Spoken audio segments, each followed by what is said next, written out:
সারা বাংলাদেশ ইনশাআল্লাহ কোরআনের আলোকে আবাদ হবে। আগামীর বাংলাদেশ কোরআনের বাংলাদেশ। আল্লাহর নবী মুহাম্মদুর রাসূলুল্লাহ সাল্লাল্লাহু আলাইহি ওয়াসাল্লাম আর তার হাতে গড়া সোনার মানুষ সাহাবায়ে কেরাম রিদওয়ানুল্লাহি তাআলা আলাইহিম আজমাইনের পথ ছেড়ে দুনিয়ায় কখনো শান্তি আসে নাই, দুনিয়ায় কখনো শান্তি আসবে না। আমরা কোরআনকে বুকে নিয়ে, রাসূল করিম সাল্লাল্লাহু আলাইহি ওয়াসাল্লামের সুন্নাহকে বুকে নিয়ে, সাহাবায়ে কেরাম রিদওয়ানুল্লাহি তাআলা আলাইহিম আজমাইনের রেখে যাওয়া আমানতকে বুকে নিয়ে আমরা বাঁচতে চাই, আমরা মরতে চাই, আমরা আল্লাহর দরবারে হাজিরা দিতে চাই।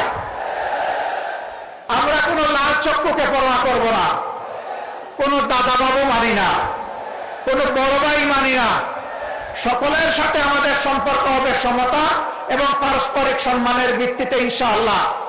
আগামীর সেই বাংলাদেশ, মানবিক বাংলাদেশ, কোরআনের বাংলাদেশ গড়ায় চট্টগ্রামবাসীকে অগ্রণী ভূমিকা পালন করার উদাত্ত আহ্বান জানিয়ে আমার বক্তব্য এখানেই শেষ করছি।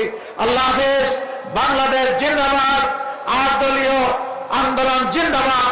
এই আন্দোলনের বিজয় হবে ইনশাআল্লাহ তাআলা। আসসালামু আলাইকুম ওয়া রাহমাতুল্লাহি ওয়া বারাকাতুহু।